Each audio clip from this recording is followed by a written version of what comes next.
Hello, ladies and gentlemen. Welcome back to another episode of The Basement.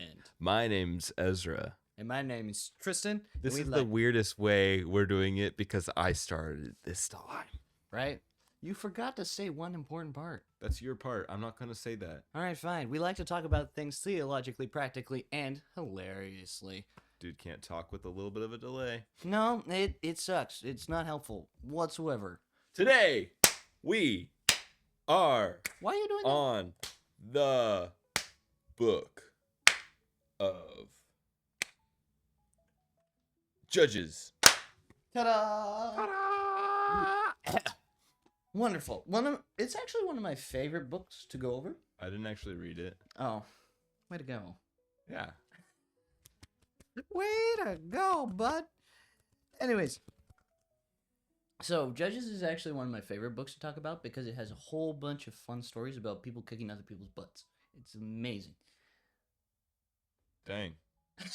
Dang, Joe Dirt. I mean, there's some crazy miracle stuff that happens in the book of Judges, and it's all about, like, victory and... Yeah, victory. Victory! This starts directly after the book of Joshua. Like, Joshua ends on the death of Joshua, and then Judges immediately starts right after it. And so, did I say the book of Joshua starts immediately right after it? The book of Judges. Okay, am I getting my words mixed up here? It's okay. Yeah, that's fine. You don't even have a headset on, so I don't know. I don't know what's the problem with me either. Okay, that's not helpful.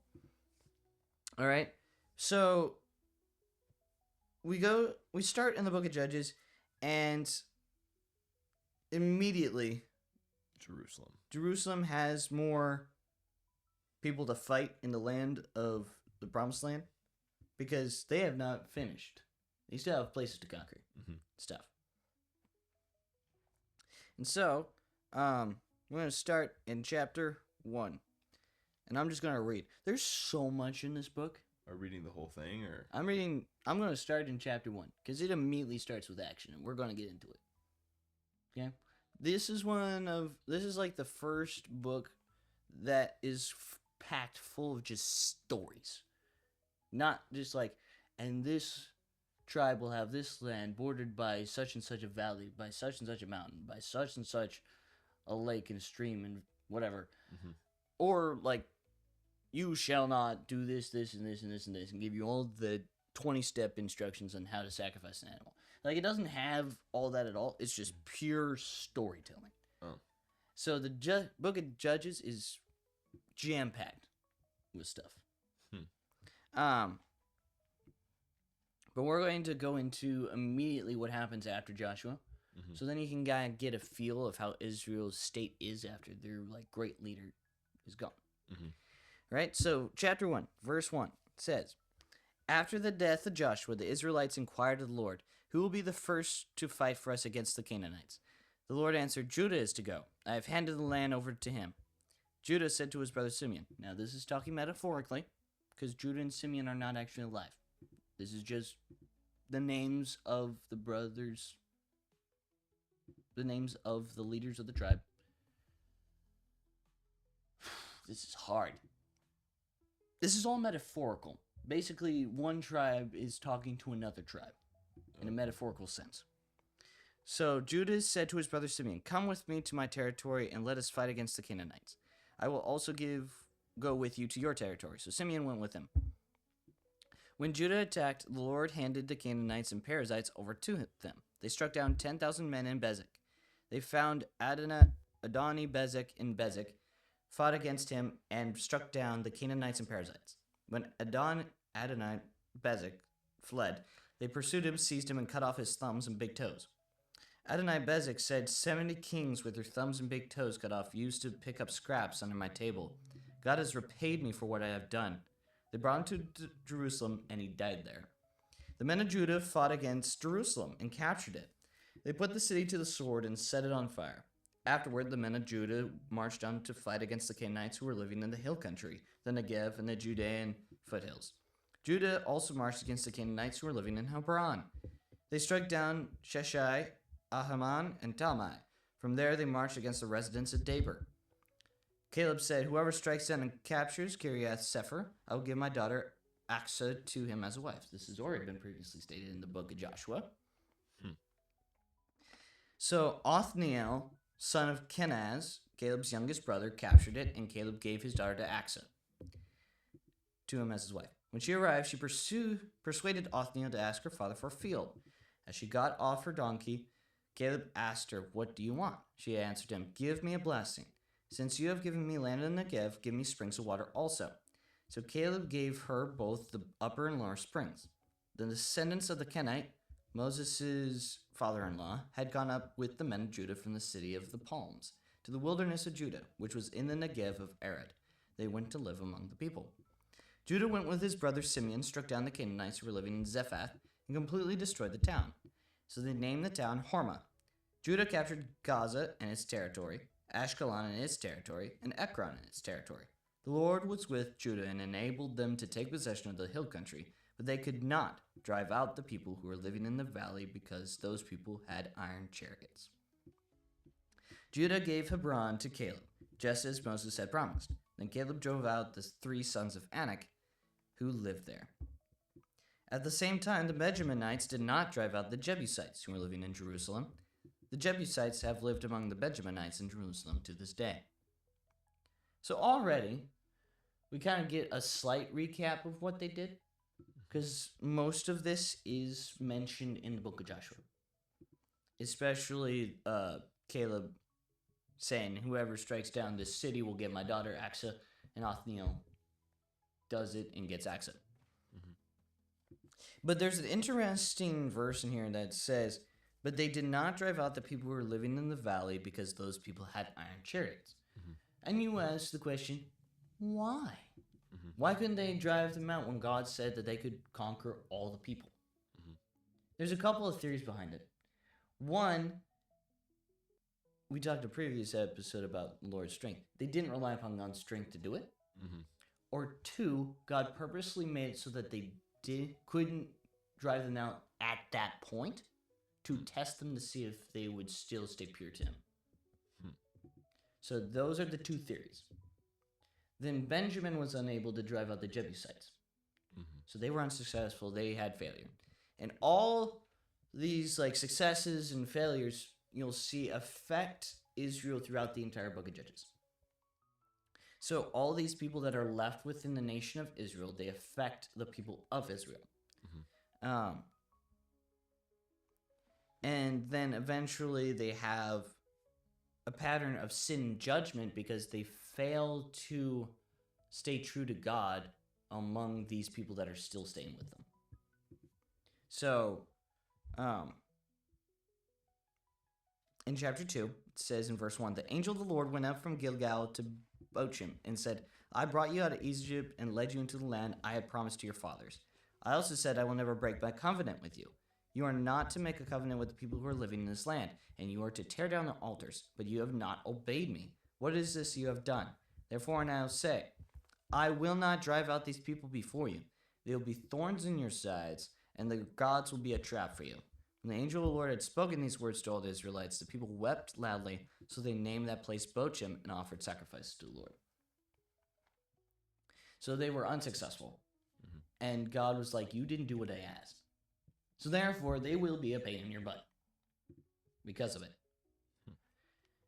And that sets it up for all the judges that will come later. Okay? So, throughout this entire book, you will see a cycle of the Israelites choosing sin, abandoning God, worshiping false idols, getting taken over by another nation, asking God for help, and then God sends a judge, and that judge helps them have freedom again. And you'll see this cycle happen multiple different times throughout the entire book of Judges. Which is a really sad thing, because it really shows how easy it is for humans in general to fail, and stay in a cycle. Like, you can fail But it's when you fail the same way multiple times that it really starts to get depressing. Yeah. Because they failed over and over and over again to not worship false idols, to not do the same things of the people around them. They failed. But some really cool people rose up out of these situations. So God tests Israel by sending the 5 rulers of the Philistines and all the Canaanites, the Sidonians, and the Hivites to come take over the people. And it says in verse 6, the Israelites took their daughters as wives for themselves, gave their own daughters to the Canaanite sons, and worshipped their gods. What version are you in? I'm in a Christian Standard version. It's Christian Standard Bible. CFB. And I just read verse 6 of chapter 3.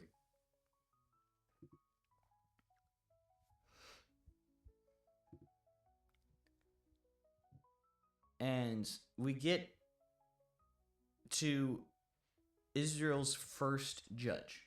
This guy has been mentioned a couple of times already. And we're going to read in verse 7. The Israelites did what was evil in the Lord's sight. They forgot the Lord their God and worshipped the Baals and the Asherahs. The Lord's anger burned against Israel, and he sold them to Cushan-Rishathaim, king of, Aram Naharaim. That's a mouthful. Nice. And the Israelites served them 8 years. The Israelites cried out to the Lord. So they cried out to God. So the Lord raised up Othniel, son of Kenaz, Caleb's younger brother, as a deliverer to save the Israelites. So Othniel turns up again. And the Lord was like, all right, you did good previously. I'm going to use you again. The Spirit of the Lord came on him, and he judged Israel. Othniel went out to battle, and the Lord handed over Cushan-Rishathaim, king of Aram, to him, so that Othniel overpowered him. Then the land was peaceful for 40 years, and Othniel, son of Kenaz, died. Okay?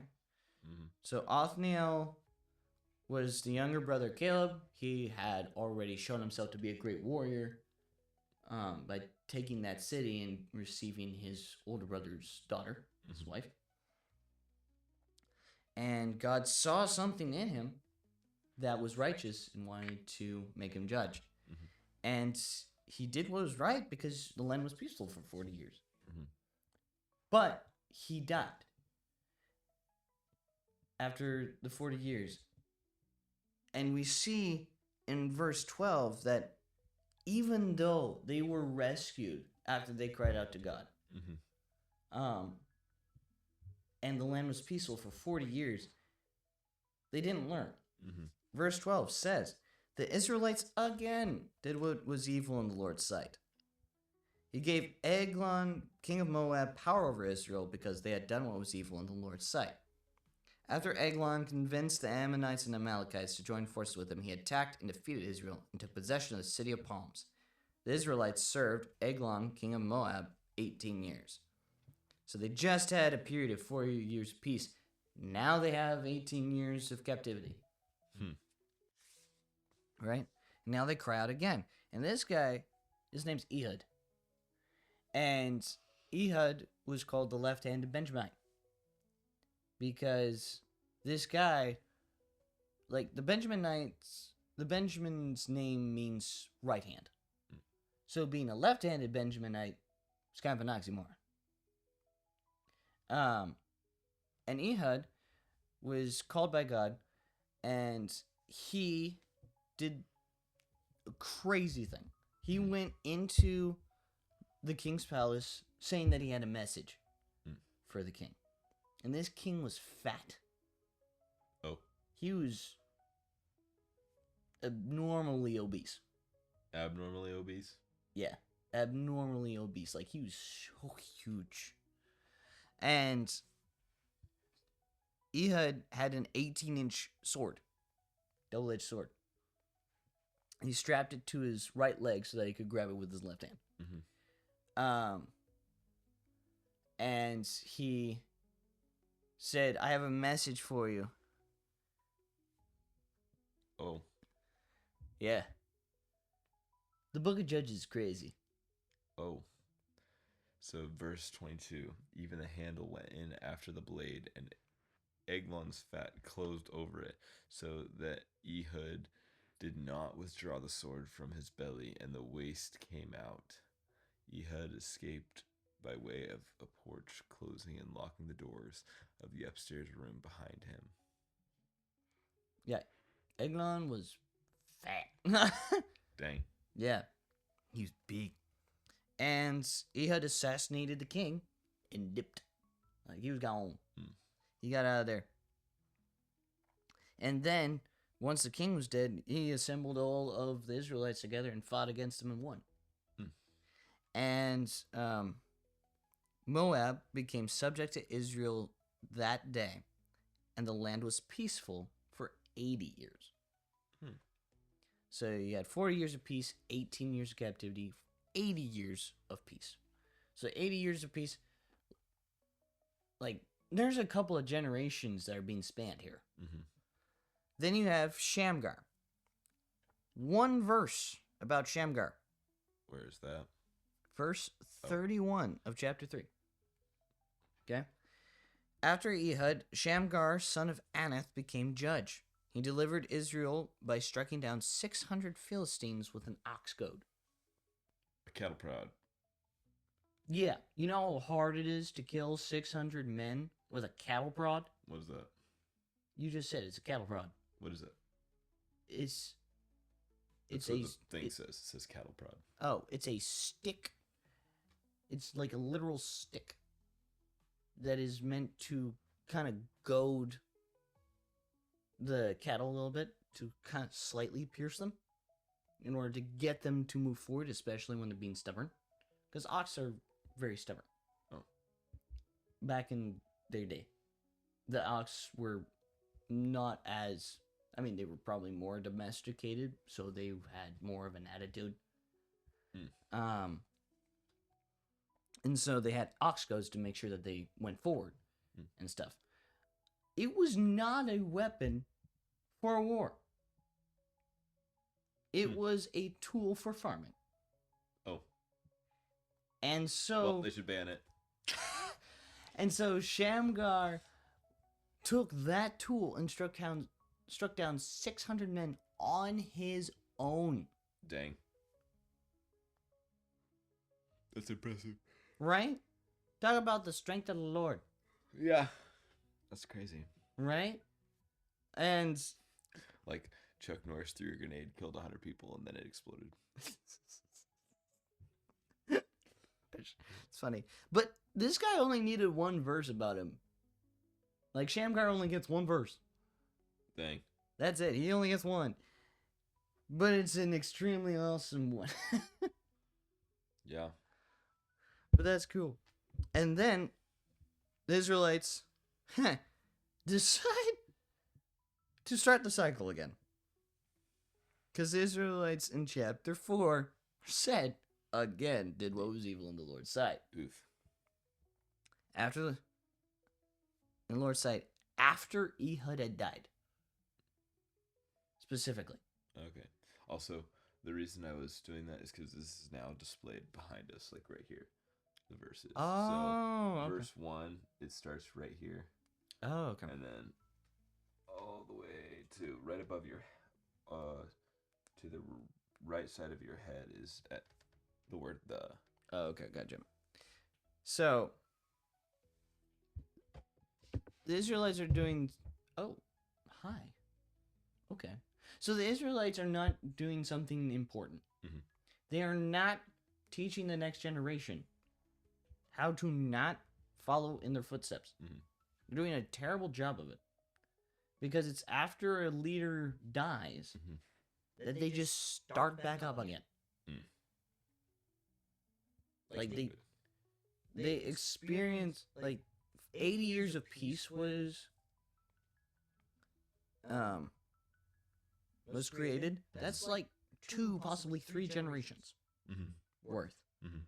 And they didn't keep the teachings of staying with God properly taught through those generations.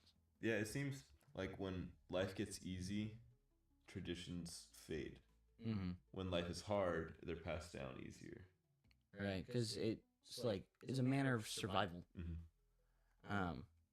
Especially in this time. Mm-hmm. It's like they're trying to survive. Mm-hmm. And so chapter 4 is all about the one and only woman judge, Deborah. A prophetess. And Deborah, she's pretty cool. For her to be in that position is like extremely high honor for a woman. Because they didn't let the women ever have a place of authority over men. Especially when she is married. Like in verse 4, it says, Deborah, a woman who was a prophetess and the wife of Lipidoth, was judging Israel at the time. So she is... Here's the thing, though. She has the authority of being a judge. She's not the one who is going to save Israel, though. Which is an interesting thing. All the other judges were men. They gathered armies and they fought. Deborah did something different. What'd she do? She goes to Barak. And she says in verse 6. Barak. She summoned Barak, son of Abinoam, from Kadesh in Naphtali, and told him, hasn't the Lord, the God of Israel, commanded you? Go deploy the troops on Mount Tabor, and take with you 10,000 men from the Naphtalites and Zebulunites. Then I will lure Sisera, commander of Jabin's forces, his chariots, and his army, at the Wadi Kishon to fight against you, and I will hand him over to you. So he has already been told, go assemble troops, apparently. The man has been called. The woman has reminded him. So she is not... Deborah is not in charge of gathering the army. She is not in charge of creating the war. She is in charge of telling people what God says. That's her job. And I don't know where I'm going with this, but that's an interesting detail. It's like just something I was thinking about. Like every other judge, they're all men, and they gather the armies. The only woman judge doesn't gather the army.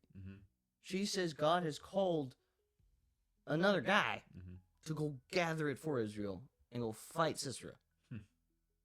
Which is crazy. And then Barak has some confidence issues.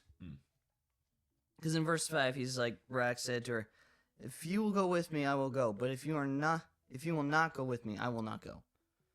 Then... In verse 5? That's an 8. Never mind. In verse 8. Yeah. Verse 8. If you will go with me, I will go. But if you will not go with me, I will not go. And Deborah's like, I will go with you, she said. But you will receive no honor on the road you are about to take. Because the Lord will sell Sisera into a woman's hand. What? We might be like, oh, cool.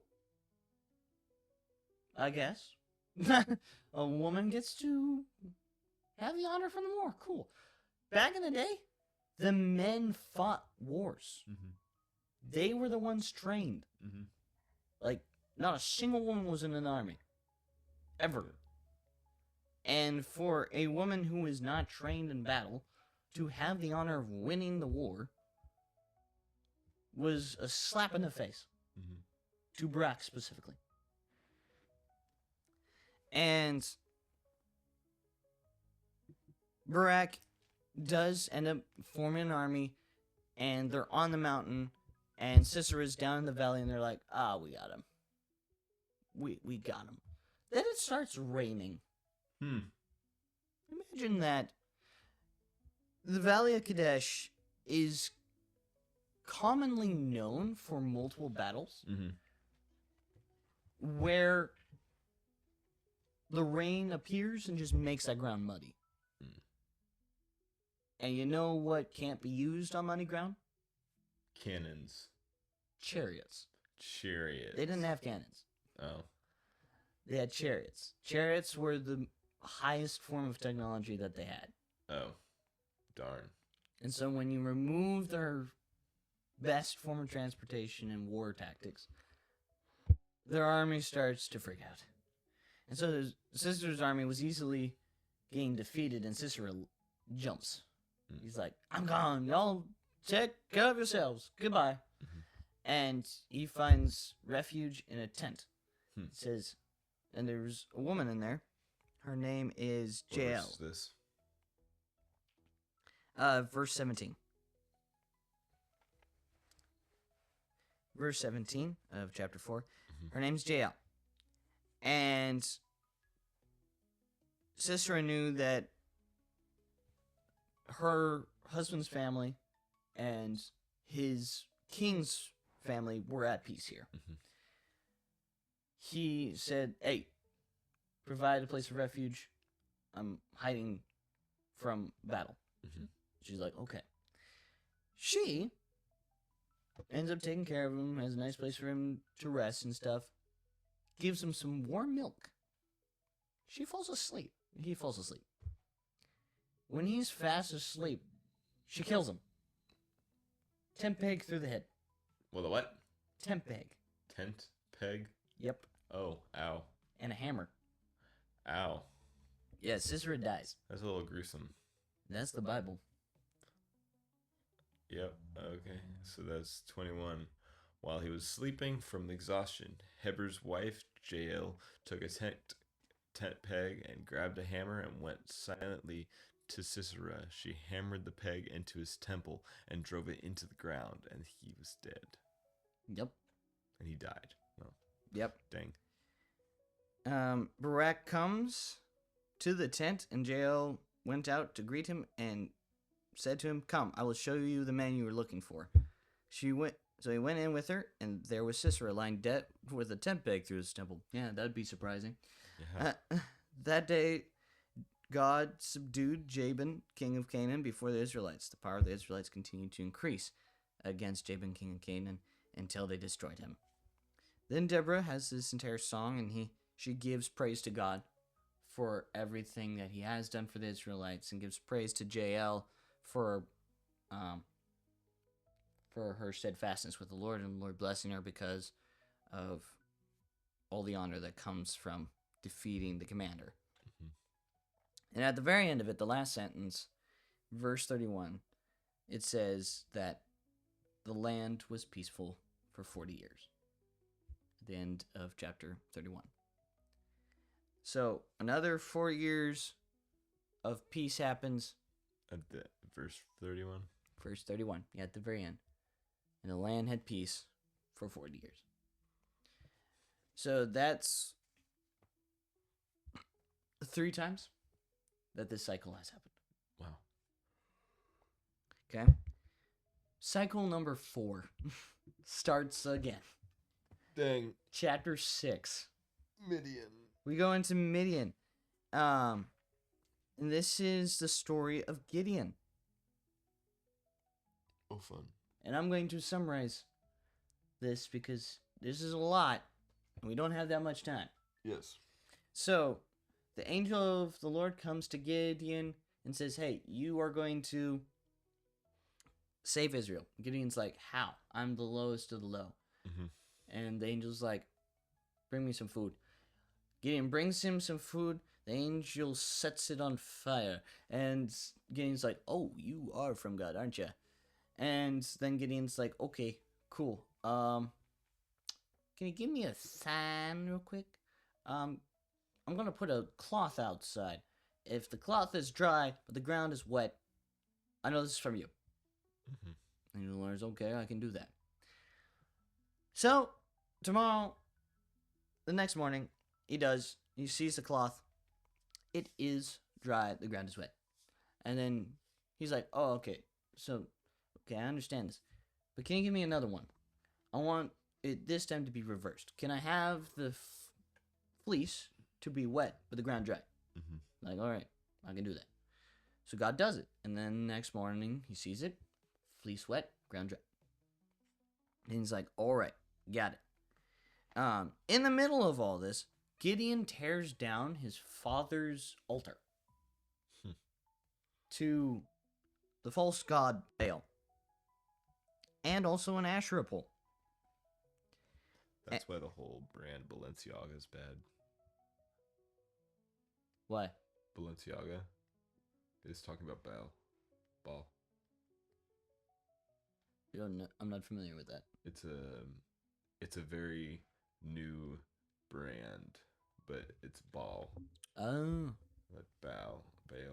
Yeah. Yeah. So he tears down the altars and everybody gets mad. And people are mad about it. And they want to kind of kill him. But Gideon's father kind of protects him in a sense by saying, Joash. Yeah. Joash did it. What? So after they made a thorough investigation, they said Gideon, son of Joash, did it. Yeah, so Joash basically is like, hey, Baal will take care of this. Basically, he says the false god will take care of his own honor. So then Gideon goes out and selects an army, gathers some people. He's got 32,000. He's got 32,000 people. He's gathered them all up. And God's like, all right, that's too many. And Gideon's like, what? I'm like, yeah, it's too many. Do this. Tell them that whoever doesn't want to fight can go home. So he does. 22,000 men leave. Over 2/3 of the guys head back home. So they went from 32,000 to 10,000. Oh, wow. And then the Lord's like, still too many. And Gideon's like, why? And God's like, because I don't want them to believe that it was within their own might. It's by my power that you will get the victory. So he's like, okay. So God's strength. Right? And God's like, all right, here's the test for you to shrink them down even more. Tell them to go to the river. And depending on how they drink the water from the river, you either keep them or kick them. So if they, reached their face, leaned over and lapped up the water directly from the river, they were booted. But if they cup water into their hand and drank it like this, they stayed. The reason for that is because if you take water like this, you are aware of your surroundings. You're looking around, you are sure you're not safe, you're paying attention, you're observing. The other guys are more concerned about their own satisfaction rather than being observant in their own safety. And so it dwindles down the men from 10,000 to 300. Oh, wow. To 300 men.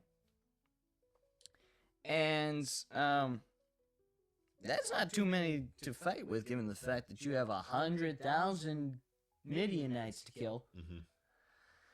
So Gideon sends some spies down to the Midian camp to see what was going on, to get kind of a battle strategy. And the spies hear conversations from these Midianites. They're like, I had these crazy dreams that we'd be crushed by rocks, giant rocks, and all these crazy things about them dying and stuff. And the Israelites are like, this is a sign from God. Like, they're getting scared and stuff. And so Gideon's like, all right, cool, this is battle strategy. So what they did is that some men were selected to have jars with torches in them. And the rest of them had, swords. Stuff. No, wait. All of them were outfitted with jars and torches. And all of them had swords. And trumpets. So, they surrounded the camp on all sides, and they wait for Gideon to do the signal. And this is all at night. They surround the camp at night, and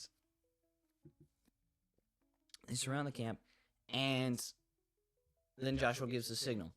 All 300 men blow their horns, smash their jars, light their torches. Oh, wow. A bunch of noise, a bunch of light just coming all around the camp. It's going to scare the crap out of the enemy. Yeah. And so the enemy army freaks out. They start going after each other. They literally start killing each other. Dang. They literally have no idea what's going on. They're just dying. And Gideon goes down and starts fighting all these Midianites. And yeah, they defeated the Midianites at that point.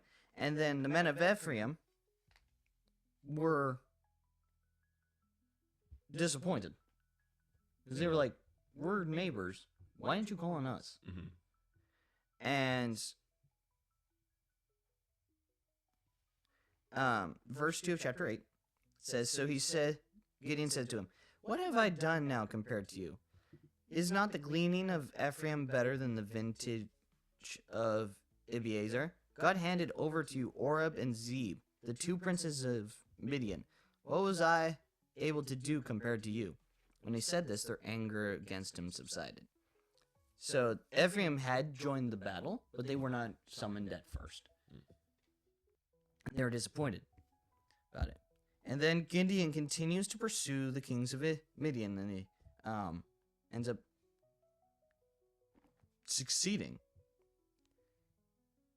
And then Gideon has this amazing legacy, because he ends up being a judge over them. Mm-hmm. And in verse 28 of chapter 8, it says, So Midian was subdued before the Israelites, and they were no longer a threat. The land was peaceful for 40 years during the days of Gideon. Jerubbaal, that is Gideon, son of Joash, went back to live at his house. Gideon had 70 sons, his own offspring, since he had many wives. His concubine, who was in Shechem, also bore him a son, and he named him Abimelech. Then Gideon, son of Joash, died at a ripe old age and was buried in the tomb of his father Joash, in Ophrah of the Abiezrites. When Gideon died, the Israelites turned and prostituted themselves with the Baals and made Baal-berith their god. The Israelites did not remember the Lord their God, who had delivered them from the power of the enemies around them. They did not show kindness to the house of Jerubbaal for all the good he had done for Israel. That's not good. No. These people, what? They forget too much. Yeah, they really forget way too much. Okay? Then Abimelech, son of Gideon, decides that he is going to set them straight. And he's not the best of people, because he forces himself to be king and stuff. Like, all the judges were just, like, simple rulers. Like, they basically were God's voice to them. Mm-hmm. They were not rulers. Mm-hmm. They were judges. Abimelech wanted to be a ruler, wanted to be king.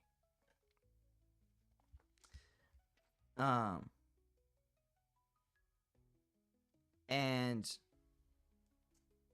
Abimelech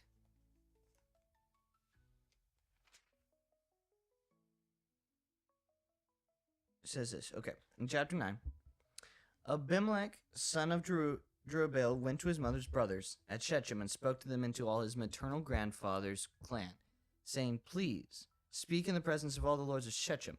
Is it better for you that 70 men, all the sons of Jerubbaal, rule over you, or that one man rule over you?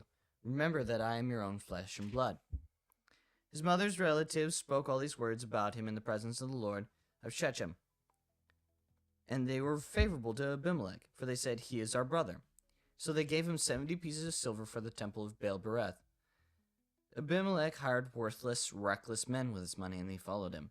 He went to his father's house in Ophrah and killed his 70 brothers, the sons of Jerubbaal, on top of a large stone. But Jotham, the youngest son of Jerubbaal, survived because he hid himself. Then all the lords of Shechem and Beth Millo gathered together and proceeded to make Abimelech king at the oak of the pillar in Shechem. So they What verse is that? that was from verse 1 to verse 6 Of chapter 9. So there's that. Then Jotham basically declares a curse on the people of Shechem. Like, hey, you are God's people. Mhm. You betrayed his leaders that he appointed. You're going to die because of it. You're going to suffer. Okay? And Abimelech, of course, was like furious at this proclamation by Jotham. And Abimelech, in verse 12, gets his punishment. Not verse 12, verse 22 gets his punishment. Okay? So, oh, that's a lot.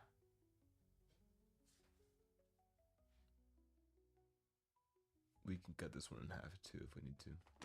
How many more chapters?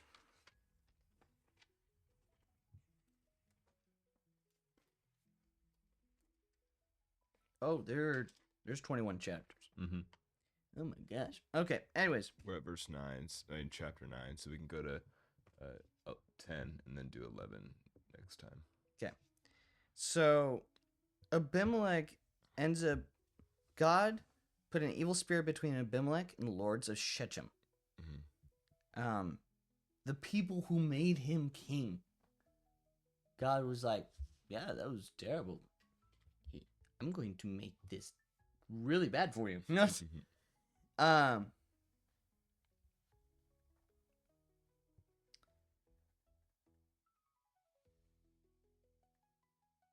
Okay. So Shechem basically rebels against Abimelech. The very people who made him king rebels against him. Oof. Yep. They rebel against him, steal money from his own people.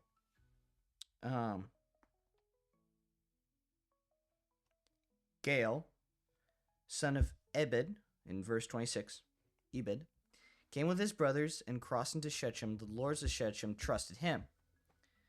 So they went into the countryside and harvested grapes from the vineyards. They trampled the grapes and held a celebration. They went to the house of their god, and they ate and drank. They cursed Abimelech. Gael, son of Ebed, said, who is Abimelech, and who is Shechem, that we should serve him? Isn't he the son of Jerubbaal, and isn't Zebul his officer?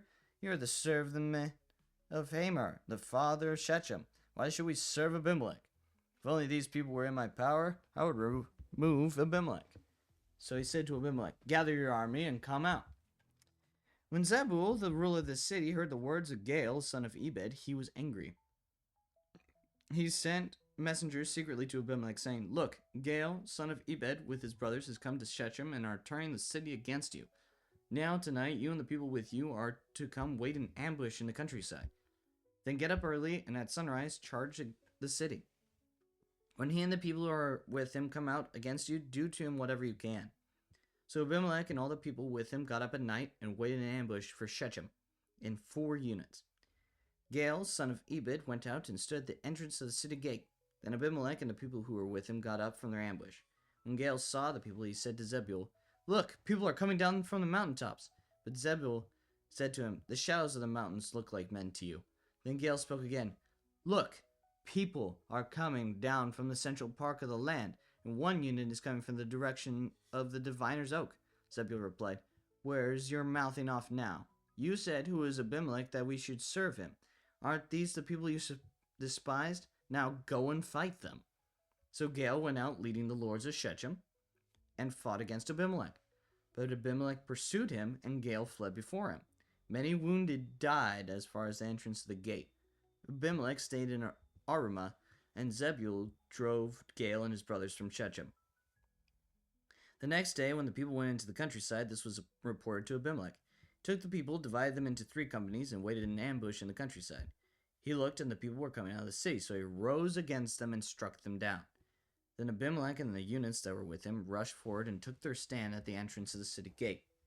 The other 2 eunuchs rushed against all who were in the countryside and struck them down. So Abimelech fought against the city that entire day, captured it, and killed the people who were in it. Then he tore down the city and sowed it with salt. If that isn't petty, I don't know what is. Dang. Like, the salt, him spraying salt over it, meant that it would no longer be fertile. Oof. When all the lords of the Tower of Shechem heard, they entered the inner chamber of the temple of El-Bereth. Then it was reported to Abimelech that all the lords of the Tower of Shechem had gathered together. So Abimelech and all the people who were with him went up to Mount Zalmon. Abimelech took his axe in his hand and cut a branch from the trees, picked up the branch and put it on his shoulder and said to the people who were with him, "Hurry and do what you have seen me do." Each person also cut his own branch and followed Abimelech. They put the branches against the inner chamber, set it on fire around the people, and all the people in the Tower of Shechem died, about 1,000 men and women. Dang. Abimelech went to Thebez, camped against it, and captured it. There was a strong tower inside the city, and all the men, women, and lords of the city fled there. They locked themselves in and went up to the roof on the tower. When Abimelech came to attack the tower, he approached its entrance to set it on fire. He thought, we did this once, we'll do it again. But a woman threw the upper portion of a millstone on Abimelech's head and fractured his skull. He quickly called his armor bearer and said to him, "Draw your sword and kill me, or they'll say about me, 'A woman killed him.'" So his armor bearer thrust him through, and he died. When the Israelites saw that Abimelech was dead, they all went home. In this way, God turned back on Abimelech the evil that he had done against his father by killing his 70 brothers. And God also returned all the evil of the men of Shechem on their heads, so the curse of Jotham son of Zerubbabel came on them. Jeez. I think I passed out. Yeah, Abimelech was a turd.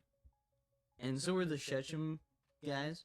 And so God used them against each other in order to punish them for their deeds. Dang.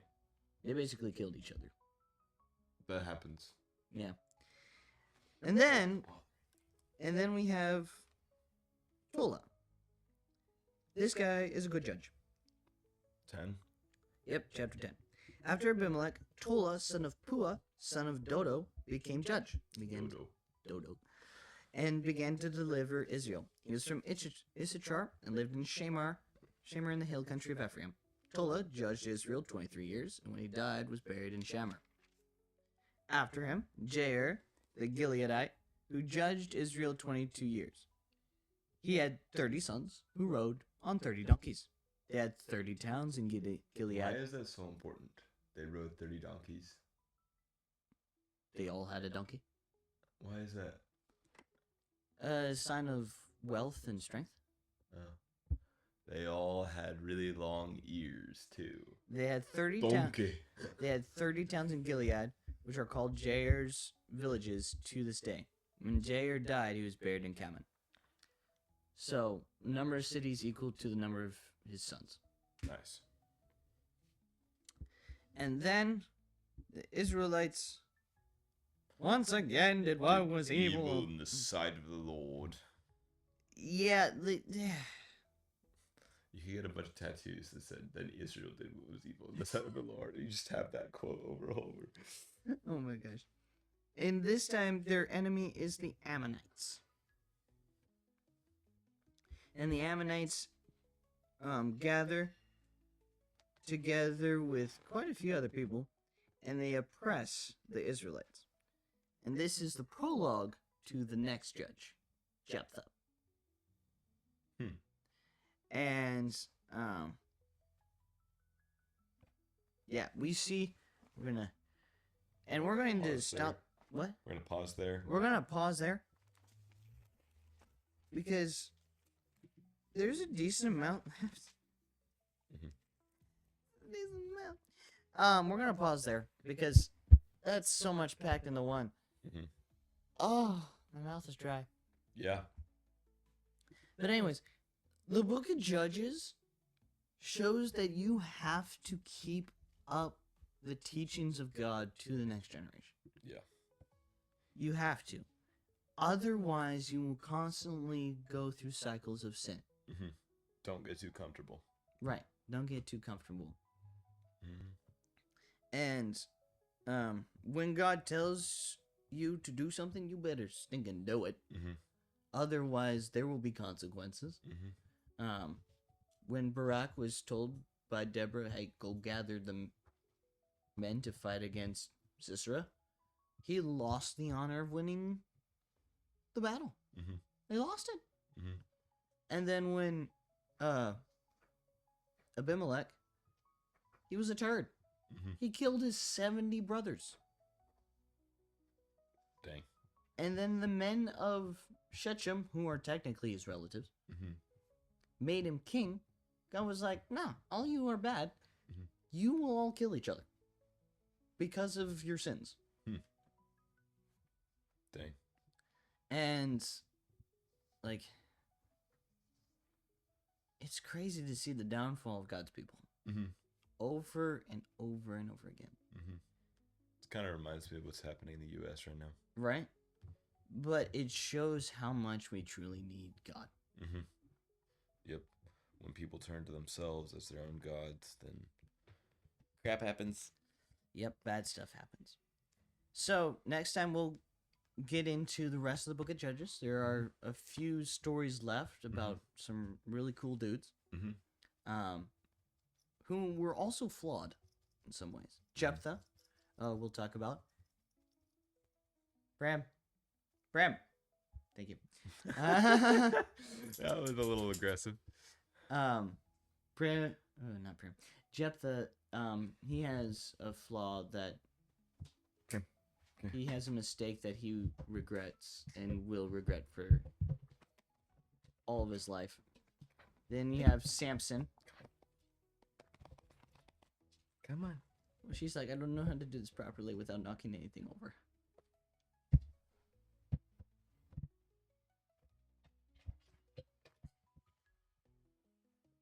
Good job, you got her.